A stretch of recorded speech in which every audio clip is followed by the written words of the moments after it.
జై శ్రీరామ్ అండి.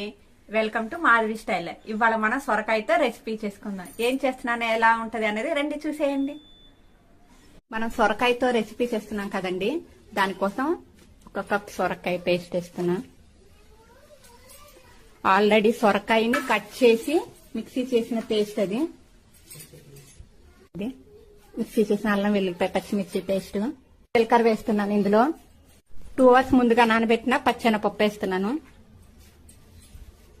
కట్ చేసిన 2 ఆనియన్స్ ఉల్లిపాయ వేసాను. ఇంకా బియ్యం పిండి వేస్తున్నా. ఇందులో నేను ఉప్పు వేసాను. ఇప్పుడు దీన్నంతా మనం చక్కగా కలిపేసుకోవాలి. ఈ విధంగా కలుపుకోవాలి. చక్కగా అంతా కలుపుకొని ఒక 2 మినిట్స్ రెస్ట్ వదలాలి. ఇందాక మనం కలిపి ఉంచుకున్నాక ఆ పిండితోటి ఇప్పుడు పొయ్యి మీద వేసేద్దామండి. ఫస్ట్ ఇలా ఆయిల్ వేసి మనం కలిపి ఉంచుకున్న పిండితోటి వేద్దాం. ఇట్లాగా స్ప్రెడ్ చేసుకోవాలి.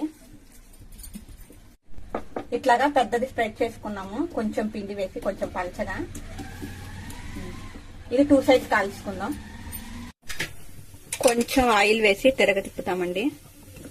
జస్ట్ ఊరికే దీనికి ఆయిల్ ఎక్కువ పట్టదు. సెకండ్ సైడ్ కాల్చుకుందాం. అయిపోయిందండి. మనం 2 సైడ్ కాల్చేసుకుందాం. చక్కగా ఇదిగో 2 సైడ్స్ ఇంతలా కాలిపోయింది. దీన్ని ఇది తీసేసుకోవాలి. ఇంకోటి వేసుకుందాం. ఇలా స్ప్రెడ్ చేసుకోవాలి. ఇదిగో ఇట్లాగా మనం కొంచెం చేసుకోవాలి. పెద్ద చేసుకొని కాల్చుకోవాలి పల్చగా.